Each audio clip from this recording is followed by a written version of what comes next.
Hey everyone, it's Armor Gaming. Welcome back to my channel and welcome to Monster Legends. Welcome to a monster analysis video on the brand new Cosmic Race monster, the new Marathon Halloween event monster, Fampirastral, and I'm just going to refer to as Astro for the rest of the video. So we have a new monster in the Blood Disco Marathon, and we also have an addition to Nightmares, which I will go over in this video. So mighty monster alert. After a couple of wild years full of adventures and parties, Vampira's going home. She's ready to become the Lady of Monstovania and rule along with her parents Count Vlad and Countless Flawless, but she's doing it on her own terms. After all, she's still a wild child. She'll live in her own castle where she'll host rock raves every week and receive visitors from everywhere in the Monster Legends universe. She has a whole new way of understanding diplomacy, very different to her father's. As she likes to say, the future has arrived in Monstovania.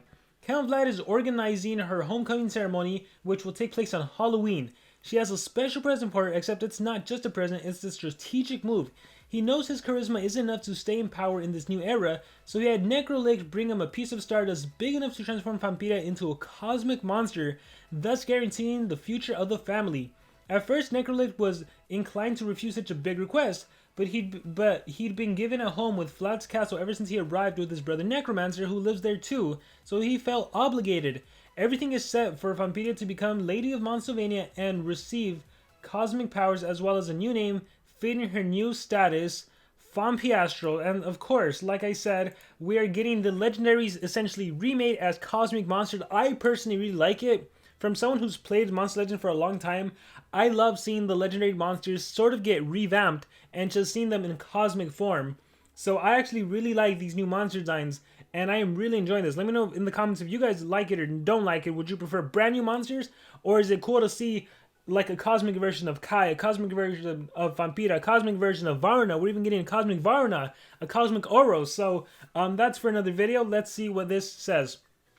Astro is a dark support monster with debuffs like positive effect removal and total blind, and torture like nightmares and bleed. She can also steal life from all enemies in one go. She has evolving trait. At rank 0, she's super attuned. Not a big fan of super attuned. If you get hit with a dark attack, you'll basically recover like 50 stamina points. At rank 1, you get immune to control. That is amazing. And at rank 3, you get true vision, meaning you will not miss any of your attacks, which is amazing. Alright, so I already went over this monster over in a sneak peek, and I really like this monster. This reminds me, for whatever reason, Social Point is giving a lot of the good monsters in races. With the exception of Iguanazar, in my personal opinion. I don't think Iguanazar was that good. But one of the first cosmics we got was Ignis, who could remove positive effects. We also got Tabora that can remove positive effects. This is another monster that can remove positive effects, if I'm not mistaken. So we'll go into the analysis, but before that, there is a change to Nightmares. Since it's Halloween, we think it's the perfect moment to add a change that's a long time coming. We will be raising damage dealt on Nightmares from 5% to 10%, and the turns this state lasts from 3 to 4. So previously, it would only remove 5% for 3 turns, so for a grand total of 15%.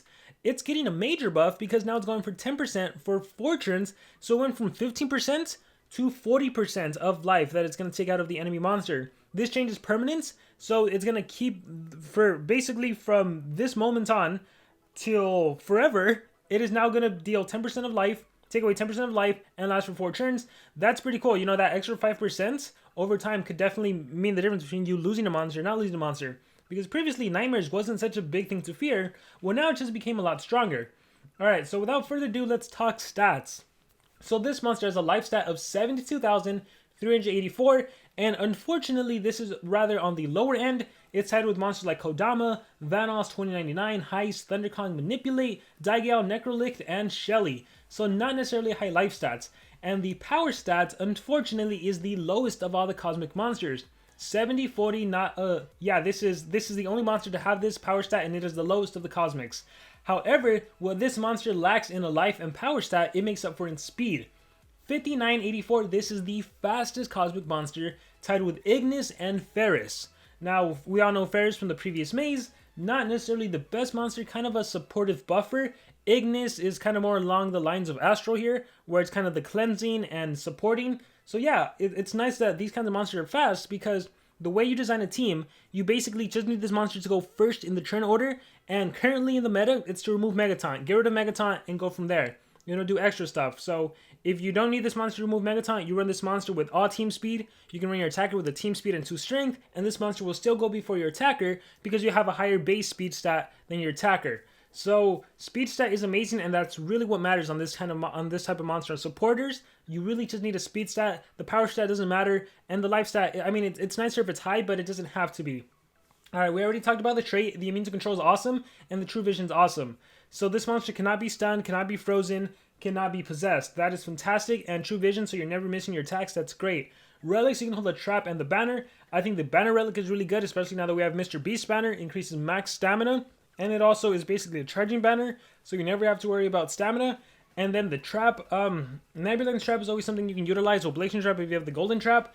I mean, I feel like I've just become so addicted and accustomed to monsters having the revival essence. So of all monsters, this being a vampire, I feel like of all monsters, it kind of would have made sense if she got a little revival essence or an amulet. But the trap is okay too. But there's definitely, I think, a better relic slot that could have gone in than the trap. Alright, let's see. So females, family, and undead, and let's go into the attacks. So starting things off with Bloody Daughter deals moderate dark damage and bleed. It is a 40 damage 0 cooldown skill with 22 stamina cost. And then Infinite Singing applies blind to all enemies.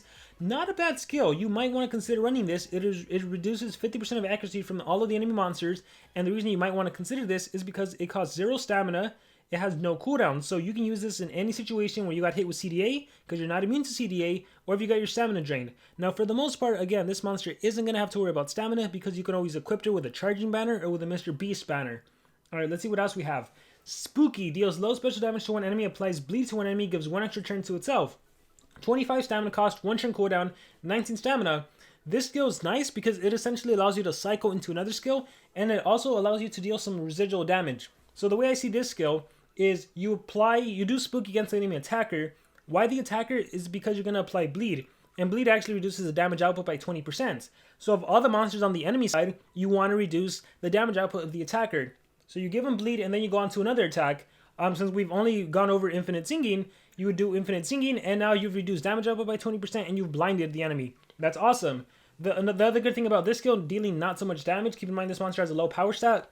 There are situations where you want to damage a monster enough and give them a DOT to where when they die, the DOT will kill them. That way, if they're holding Revival Essence, they revive and their turn is skipped. So there's definitely some benefits for running Spooky, not to mention the 1 turn cooldown. Every turn, you literally get to do this. It's Spooky, another attack. Next turn, Spooky, another attack. So you're always dealing a little like 25 residual damage and adding the DOT on top of it. So I like that. Moon Rising deals moderate dark damage to one enemy. Gains as much life as damage dealt. Removes positive effects from one enemy twice. So Moon Rising is good. 40 damage, 1 turn cooldown because it removes positive effects twice. I mean, it's straightforward, right? Right now we have Shelly in the game. Shelly can apply positive effects protection. She has Megatons. Mr. Beast has positive effects protection and Megatons. I think Daedalus has positive effects protection, Megatons.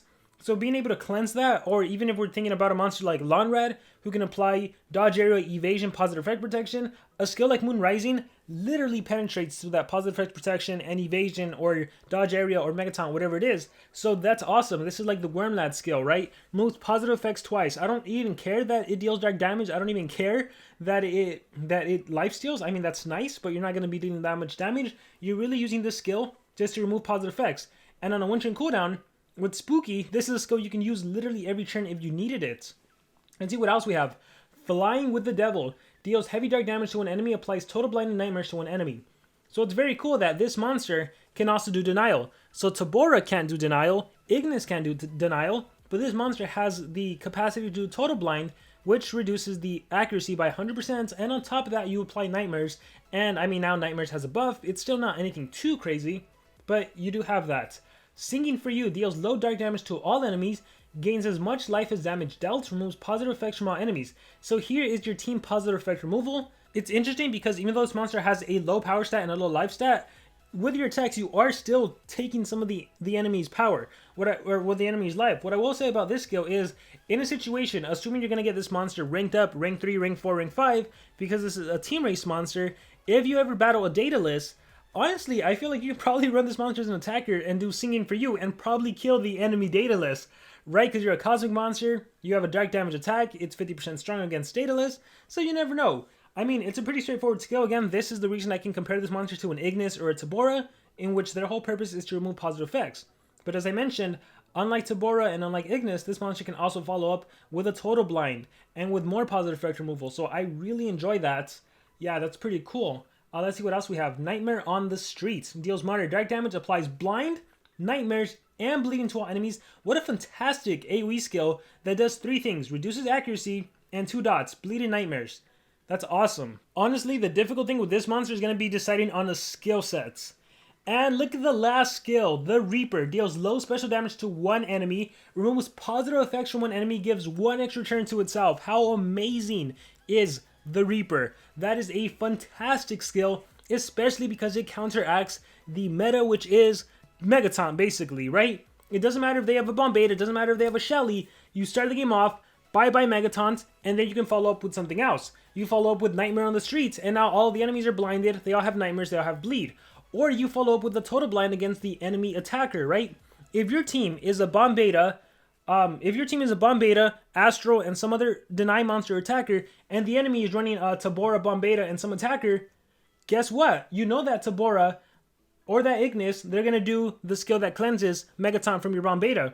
Well, not if you go first, and again, you are the fastest monster in the game. You get rid of the enemy Megatons with the Reaper, and then you Total Blind the enemy Tabora.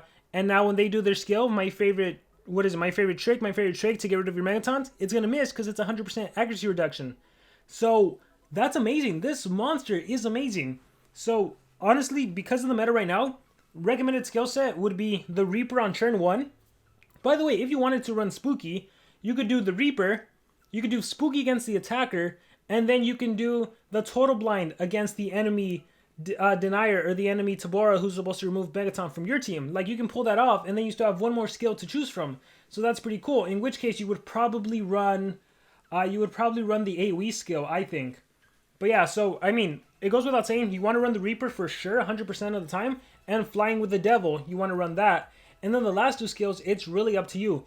I think Moon Rising is the kind of skill you put depending on the situation. This is going to become a lot more valuable in offensive team wars. Let's see what else. I think you're probably going to run Nightmare on the Street more often than none. I think you're going to go with that. Singing for You, again, it really depends on the situation. I can see a situation in which you want to run Singing for You, but let me rethink. There's an enemy. Let's do this. There's an enemy Vanoss 2099. There's the enemies Tabora. There's an enemy Bombada. Turn 1, you go first because you're the fastest monster in the game. You do the Reaper, get rid of Megatons, and then you do Spooky against the enemy Vanoss to reduce damage outputs. And then you Total Blind the enemy Tabora. And so now the cooldown on what? You're going to be able to do Spooky next turn. Reaper is on a 2-turn cooldown. And the Total Blind is on a 1-turn cooldown. So on your next turn, you can do Spooky again. Target one of the enemy monsters. And then you can actually do Flying with the Devil again. And Total Blind another enemy monster. That's pretty cool. That's pretty cool. So yeah, I'm really liking this monster. This is undoubtedly one of the best monsters we've seen. A fantastic team race monster. You have to race for this monster. She's phenomenal. Yeah, so skill set, I'm thinking Reaper. Hold on, let me think again. Spooky, Reaper, Flying with the Devil, and you're probably going to do Nightmare on the Streets, but you could also do Singing for You if you need that cleansing, because that has a 2-turn cooldown. So it's really, really going to depend on you, but yeah, you could also do without Spooky. Like, you don't honestly need to do the Reaper and then apply bleeding to the enemy like Vanoss or anything, or the enemy attacker. You could maybe do Singing for You and Nightmare on the Street. Like, there are so many ways to go about it. This monster is so good. Again, you're also immune to control. You also have True Vision, so you're not missing. The ultimate, Highway to Hell, removes positive effects from all enemies, deals heavy dark damage, bleed, and nightmares. That's honestly whatever. I think your basic skill set is a lot better. And yeah, this is going to be one of those monsters where situationally you're going to swap the skill to fit the scenario. I mean, she's a fantastic monster. She is really, really good. The skill set is really good. I think she counters the meta, which once again is basically Bombada Tabora teams, Bombada Kodama Tabora, Bombada any Denier, any Cleanser, Ignis, whatever. So I definitely see this monster being used a lot in offense and on defense. Fantastic monster you're going to see here at rank 5 if you're in the more competitive gameplays for sure. And it's going to be interesting to see how she is and how she compares to the other ones.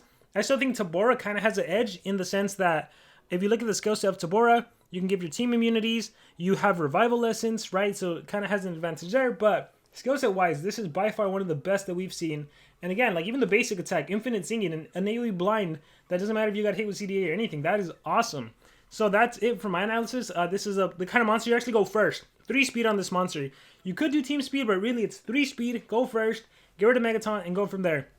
Okay, that's my analysis for this monster. Now I want to hear from you guys. What do you guys think about this monster? Any thoughts and comments below? Thank you very much, and remember to subscribe.